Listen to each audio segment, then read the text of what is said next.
코로나19 상황 좀 더 자세히 알아보겠습니다. 한영규 해설위원 함께하겠습니다. 어서 오십시오. 안녕하세요. 안녕하세요. 자, 신규 감염, 신규 환자가 지금 400명대로 다시 올라섰는데요. 어제가 303명이었는데 오늘은 444명이에요. 141명이 더 늘어난 겁니다. 어디서 많이 늘었습니까? 아무래도 이제 부천에서 발생한 예. 집단 감염이 53명 현재까지 확인됐으니까 그게 좀 영향을 많이 준 것 같고요. 예. 그리고 지금 수도권 같은 경우는 그 감염 재생산 지수가 한 명이 몇 사람한테 감염시키느냐는 건데 예. 1을 넘고 있어서 일을 넘고 있군요. 예. 그러니까 수도권은 한 명의 확진자가 나오면 한 명 이상 지금 감염을 시키고 있는 상황이니까 예. 계속 이제 확산세가 늘어났고요. 예. 지금 그러다 보니까 지금 3차 유행이 좀 감소세를 쭉 보여오다가 지금 정체돼서 예. 다시 이제 등락을 거듭하는 아. 그리고 특히 수도권은 예. 다시 확산될 위험이 있는 그런 상태로 봐야 될 것 같습니다. 예. 부천 영생교 승리재단 또다시 종교시설에서 집단 감염이 발생을 했습니다. 신천지 BTJ 열방센터 그리고 이번에 승리재단까지 어떤 문제점이 있는 겁니까? 이제 이번에 발생한 부천 그 집단 감염 사례는 그 영생교 승리재단인데 예. 여기는 이제 기숙사에서 공동 생활을 하다 보니까 예. 같이 식사를 하고 또 생활도 하면서 그 종교 활동도 하다 보니까 예. 감염에 굉장히 취약한 그런 상황이라고 봐야 될 것 같고요. 네. 이렇게 공동 생활을 하는 경우 이제 한 명만 감염이 돼도 전체로 이제 확산될 위험이 매우 높다 이렇게 예. 봐야 될 것 같습니다. 더군다나 이제 방금 리포스트에도 나왔다시피 지표 환자, 첫 번째 환자가 증상이 나타나고 나서 실제 검사를 받아서 확진될 때까지 시간이 오래 걸렸습니다. 이 첫 번째 지표 환자는 그 영생교 신도면서 예. 그 기숙사에서 생활하면서 또 보습학원에 강의도 했기 때문에 근데 제자가 확진되고 나서 본인이 검사를 받고 다음날 이제 확진되다 보니까 4일 내지 5일 정도 시간이 지체가 됐고요. 예. 그 사이에 이제 추가 감염이 많이 늘어난 것 같습니다.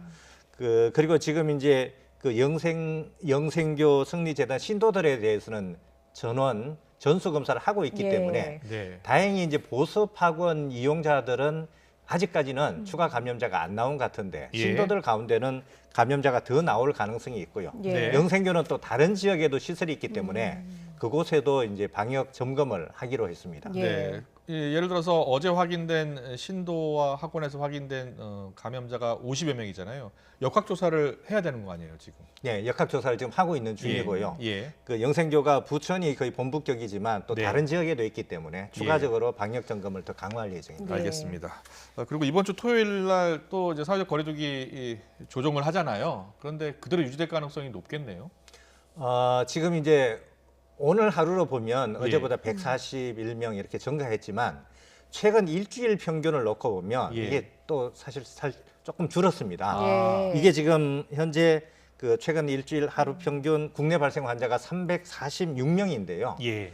그럼 이 숫자는 거리두기 단계로 보면 그 한 2단계로 할 수 있는 그런 수준입니다. 예. 현재 이제 수도권의 2.5단계, 비수도권은 2단계 이렇게 돼 있는데 각각 한 단계씩 낮출 수 있는 여지가 있고요. 네. 그래서 이제 토요일 날 그 중앙재난안전대책본부 회의를 해서 예. 최종적으로 결정할 텐데 물론 지켜봐야 하긴 합니다. 그런데 지금으로 봐서는 거리두기 단계를 조정할 가능성도 좀 있다. 왜냐하면 그렇습니까? 예. 현재의 거리두기 단계가 네. 지난해 12월 8일부터 적용이 돼서 지금 2달 넘게 이어지고 있습니다. 예. 그러다 보니까 그 영세 상공인이나 자영업자 그 생계적 어려움이 지금 심각한 상황이고요.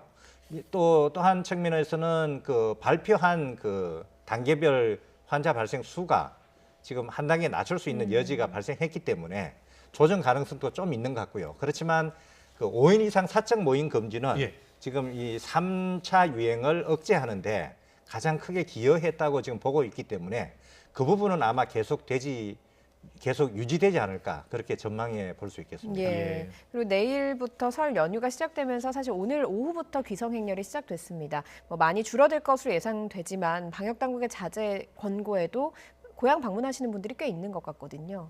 네, 아무래도 이제 그 설 명절이다 보니까 예. 고향 방문하는 분들은 있을 것 같고요. 지금 이제 설 연휴라는 게 그 민족 대이동이라고 할 만큼 이제 원래는 예. 그 많은 인구 이동이 있고 그러면 사람 간 접촉이 많아지고 감염이 다시 확산될 위험성이 있습니다.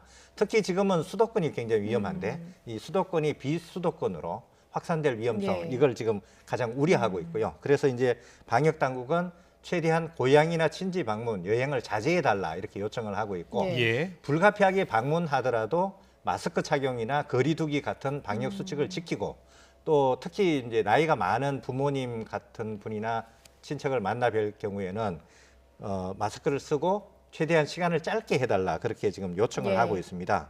지금 아무래도 이제 귀성이나 이런 부분은 예년보다는 훨씬 줄어들 것이기 때문에 이제 관광지 그러니까 뭐 제주도나 강원도 이런 곳에는 이제 숙박시설 예약률이 예. 상당히 높아졌다 이제 그렇게 보도가 나오고 있고요. 예. 지금 이제 거리두기 지침상 숙박시설은 3분의 2까지만 예약을 받을 수 있습니다. 네. 예. 뭐 일단 출발하신 분들은 어쩔 수 없으니까 가서 꼭 방역 수칙 잘 지켜주셨으면 좋겠습니다. 백신 이야기할게요. 아스트라제네카에 대해서 이제 우리 방역 당국이 백신을 허가했잖아요. 제1호 백신이 됐는데 18세 이상 된 사람들, 성인들 다 맞을 수 있는 겁니까? 네, 그래서 오늘 이제 식약처가 그 아스트라제네카 백신에 대해서 그 품목 허가를 했고요. 네. 예. 접종 대상은 그 만 18세 이상입니다. 예. 그리고 65세 이상 고령층을 다 포함하는 걸로 그렇게 그 사용 승인을 했습니다. 예. 그 허가를 했는데요. 18세 이상이기 때문에 18세 미만 아동이나 청소년은 접종 대상에서 제외가 되고요. 예. 특히 이제 임신부 같은 경우에는 그 백신을 맞았을 때 이익이 맞지 않았을 때 위험성보다 훨씬 클 경우는 사용은 할 수가 있지만 그렇지만 권장하지는 않는다 하는 걸로 최종 결론이 났습니다. 이제 오늘 그 품목 허가를 하기까지 그동안 이제 검정자문단도 있었고 네. 중앙약사 심의위원회도 있었고 오늘 최종 점검위원회 이렇게 세 차례 자문을 거쳤고요. 예. 그 백신 출하는 24일 날 이루어질 예정인데 그때 그 전에 네. 국가 출하 승인이라는 걸 한 번 더 거쳐야 되는데 뭐 특별한 문제는 없을 것 같습니다. 네, 네. 지금 속보가 들어와 있는데요. 부천 영생교 보습학원 관련 확진자 어제 53명이었는데 또 43명이 추가됐다는 지금 속보가 들어와 예, 있습니다. 보습학원 관련해서는 4명이 추가가 됐고요. 지금 승리재단 관련해서 39명이 추가가 된 것으로 확인이 거의 됐습니다. 100명 가까이 예. 되는 겁니다. 네, 굉장히 그 확진자가 많이 늘어났는데 다행히 보습학원에서 추가 감염자는 좀 적은 것 같고요. 예. 예. 근데 이제 영생교 신도들은 기숙사에서 남자는 남자 기숙사, 여자는 여자 기숙사 예. 이렇게 공동 생활을 했기 때문에 거기서는 전파 위험이 굉장히 높아서 추가 감염자가 많이 나온 것 같습니다. 예. 네. 네, 지금 승리재단 관련해서 39명 추가됐고요. 보습학원 관련도 예. 4명이 지금 추가됐습니다. 그래서 예. 다 합치면 환자 수가 96명, 96명이 나왔습니다. 지금 예. 추가 검사 결과 나오면 더 늘어날 수도 있는 거죠? 지금 이제 추가 검사자에 따라서 좀 늘어날 여지도 있고 예. 예. 또 이제 다른 지역에 있는 영생교 시설 같은 경우에도 어떨지 그거는 이제 아마 검사를 해봐야 알 수 있을 것 그 같습니다. 영생교는 그러면 다른 지역에서도 이렇게 기숙사 생활을 하나 보죠? 지금 이제 그 교세가 많이 약해져서 지금 예. 이제 신도수는 많이 줄었다 그러긴 합니다. 그렇지만 그 각 지역에 있는 그 몇 군데 시설은 있고 네. 그쪽은 아마 검사를 해볼 예정입니다. 예. 알겠습니다.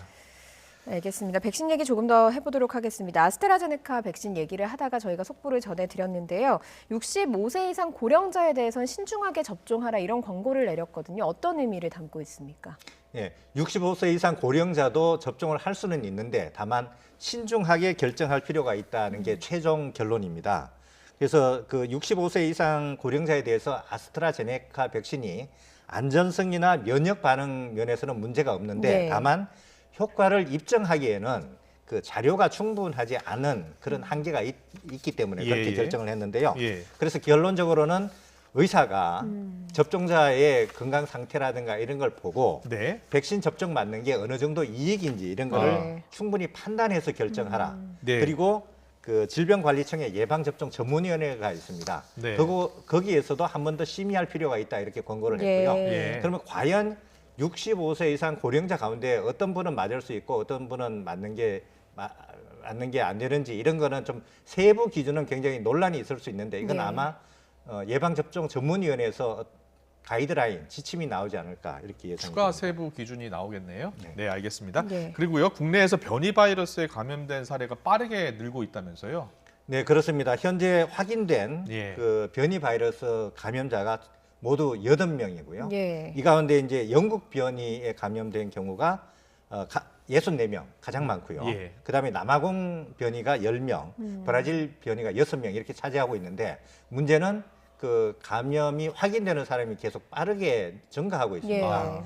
이달 들어서 1일에 7명, 3일에 5명, 예. 6일에 12명 이렇게 추가가 됐는데 예. 어제는 26명이 더 그 추가로 예. 감염이 확인된 그렇게 빠른 속도로 늘어나고 있다 이렇게 볼 수 있고요. 예. 오늘 발표를 보면 일본에서 들어온 격리 면제자에 의해서 또 추가 감염이 또 예. 집단 감염이 발생한 것으로 추정이 된다. 네. 아마 한 54명 정도가 추가 감염이 추정된다 이렇게 밝혀서 좀 비상이라고 할 수 있고요. 예, 이 변이 예. 바이러스는 일단 전파력이 굉장히 높다는 게 첫 예. 번째 문제점이고 네. 둘째는 이제 남아공 변이 같은 경우에는 백신이나 치료제 효능이 떨어진다는 그런 게 나타나고 있습니다. 그렇군요. 예. 그래서 일단 최대한 차단하는 게 가장 중요하다고 할 수 있습니다. 예, 알겠습니다. 알겠습니다. 지금까지 코로나19 상황 한영규 해설위원과 함께 자세히 알아봤습니다. 잘 들었습니다. 고맙습니다.